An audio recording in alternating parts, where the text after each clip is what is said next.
হরে কৃষ্ণায় সবাই কেমন আছো? আশা করি ভালো আছো। আমিও খুব ভালো আছি।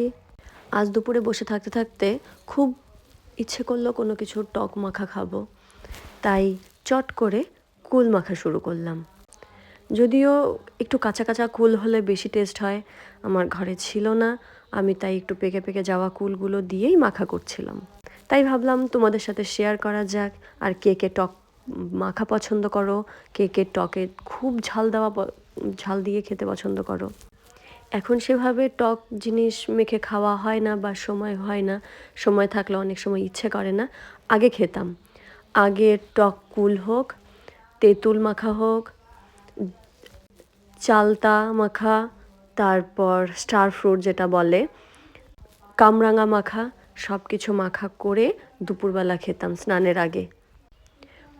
আগে প্রত্যেক স্কুলের বাইরে থাকতো এরকম আচার বা এরকম কাঁচা জিনিস মেখে দেওয়া, সেরকম ভ্যান নিয়ে বসে থাকতো। সেখান থেকে আগে স্কুল থেকে বের হওয়ার পথে নিয়ে আসতাম, কখনো রাস্তা দিয়ে বান্ধবীরা মিলে খেতে খেতে আসতাম, কখনো বাড়িতে নিয়ে আসতাম।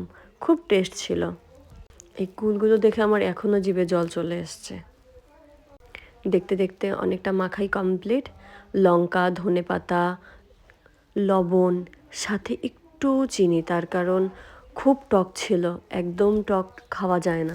আমি একটু চিনি দিয়ে তারপর মেখে খাই, আর ভীষণ টেস্ট হয়েছিল।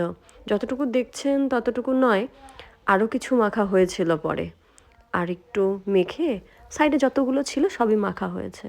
আমি টেস্ট করছিলাম, খুব টেস্ট হয়েছিল, খুব টেস্ট। কে কে আছো টক খেতে খুব ভালোবাসো?